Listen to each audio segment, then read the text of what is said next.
Season 6 official balance changes from COD Mobile China version. Special thanks to Zhang for the translation. All credits to him. First, the weapon switch times for all weapons have been boosted by 30%, which will allow faster switching between melee and main weapon, making melee weapons more toxic. And Rytek and Shotty bugged weapon switch times have been addressed. It used to be 0 milliseconds, that is instant, but now it will take 100 milliseconds. 3-shot meta is making a comeback with multiple 3-shot weapons like ASM-10, Man of War, DRH, etc. getting buffs. ASM-10 got minor changes. The values for ADS speed and sprint to fire are in milliseconds, so the new times will be 170 milliseconds and 140 milliseconds. These changes help in playing aggressive, which is appreciated, as otherwise the gun is slow to use and gets overshadowed by other guns in the meta. Man of War received a similar treatment with mobility buff. The ADS speed buff is worth noting as it will be around 17 frames next season, which is current DRH, which will help out when playing aggressive. The big suppressor is also going to impact ADS speed lesser, so the attachment gets back to being used again. Odin received more changes than other 3-shot guns.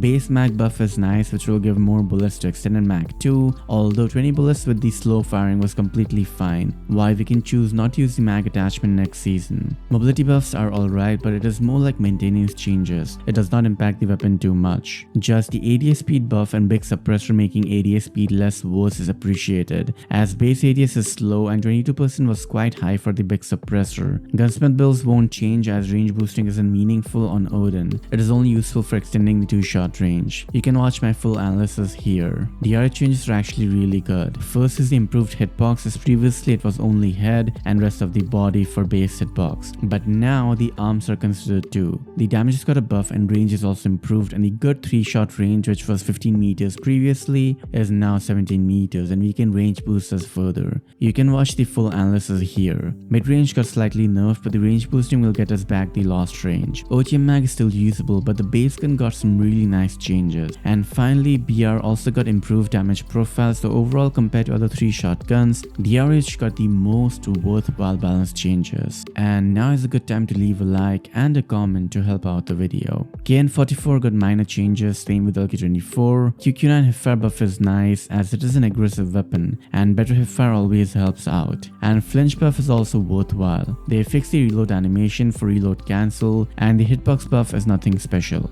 PPSH is getting lower horizontal recall. It is worth it, as right now the recall is like older Peacekeeper, and only a few people can use it. Recall buff will make this gun more viable to use. A G40 buff was getting overhyped, but the 4-shot consistency is improved to 16 meters now, with better headshot damage. That's it. We can range boost this further for more 4-shot range. COD also got hitbox buff and slight ADS speed buff, similar with AGR, which got buffed leg damage, which will improve the base gun along with mobility buffs. And 556 mag got chest hitbox buff along with ADS speed buff. AGR is slightly more worth using next season. Razorback got a recall buff and bullet spread buff while moving. The bullet spread buff was due, but the recall is really easy to beam even now, thus this buff wasn't really needed. Hitbox also got a slight buff. Shotguns got a major change if you ask me. Damage per shot got lowered, but we have more pellets when shooting, which will improve the close range consistency of 1-shot kills, and depending on the pellet spread, it may or may not be worse to use at range. This is a good change as it improves the shotguns for close range, which is where they should be good, and depending on the pellet spread, we may or may not see improved performance at range. Shotty also got a similar treatment, but range got nerfed with improved fire interval.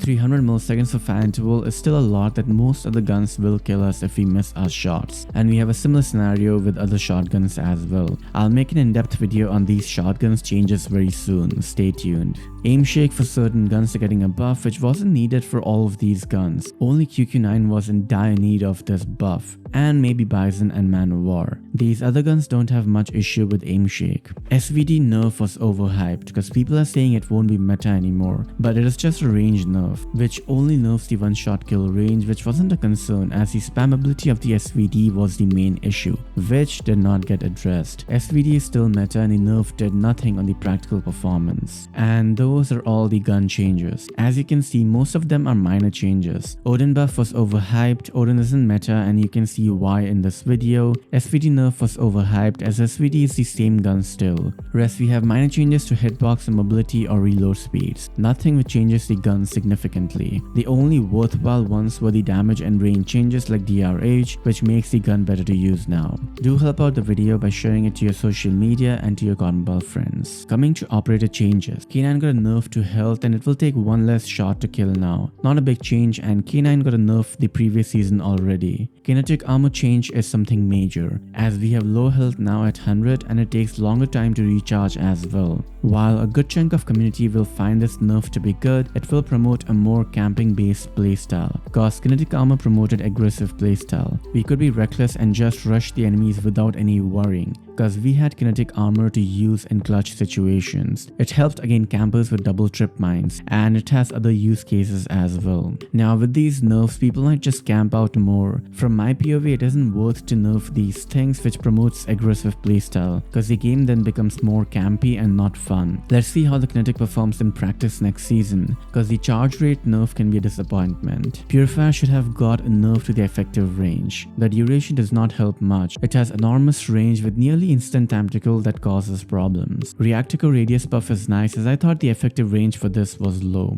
Tag 5 gives more health now, but it isn't going to help out too much. Tag 5 needs more of a buff to be viable to use. Gravity Vortex buff is pretty major. The projectile speed got a buff, so it will reach the target faster. The range also got a buff, and we can long range throw the projectile now, making it more versatile to use, along with one extra projectile in the reserve. With how useful the Gravity Vortex is and these buffs now, I wouldn't be surprised to see more Gravity Vortex in respawn next season. Tempest charge rate buff is also nice. I always thought it was slow by people defaulted to using Annihilator, and those are the changes for Season 6. These changes are kind of overhyped, as only a few are truly good. Special thanks to Zhang for the translation, I appreciate it very much. And I need to make in-depth analysis on these guns, so which one should I start with first? Let me know in the comments. Like and share the video, and until next time, bye.